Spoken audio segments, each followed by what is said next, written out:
inspection! Arms!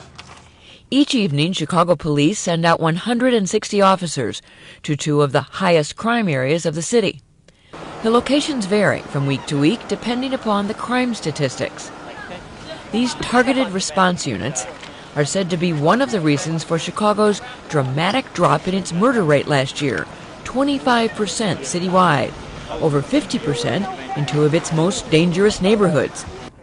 Just 2 years ago, Chicago, with 600 killings, was dubbed murder capital of the United States. Now it can point to the most dramatic murder reduction in the country.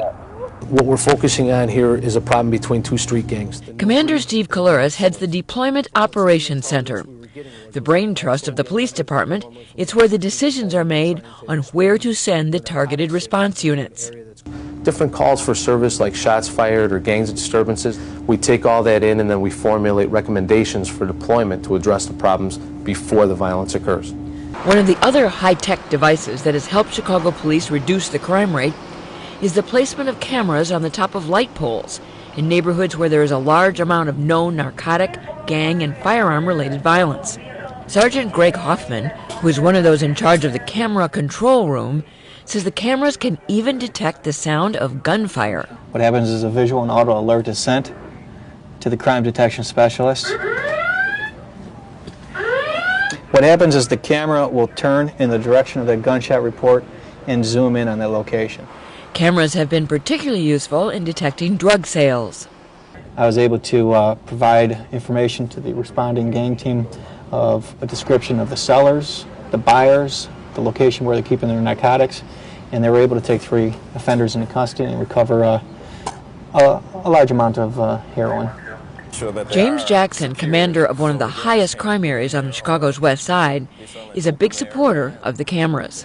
When we have a location where the drug dealers are out and there's a high volume of calls and activity for drugs and gang violence, when you put the camera up, everybody's aware it's there and it moves the operations to another location.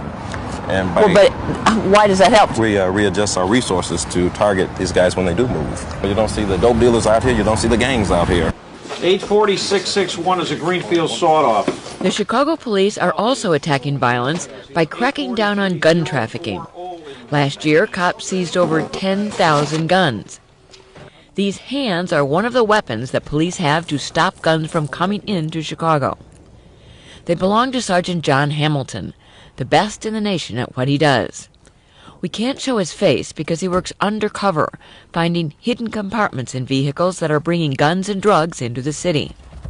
Outwardly, it appears absolutely normal. There's no immediate identifiers that you can identify there's a compartment in this vehicle. The sequence to operate this hidden compartment was the rear window wiper on high. Activate the rear window defroster, turn the cruise control on, and turn the parking light on.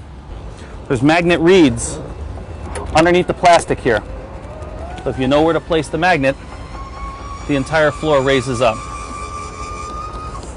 How much will this truck hold? About 100 kilos of cocaine. This would hold 500 handguns, easily. This police video shows what Sergeant Hamilton was able to find hidden in a secret compartment on a previous stop. Hamilton's colleagues in the targeted response units are the ones who stop suspicious cars. Police say these traffic stops are crucial. Gangs are still the largest problem in Chicago, and police say saturating a troubled area with police is the best way to minimize existing or emerging gang conflicts.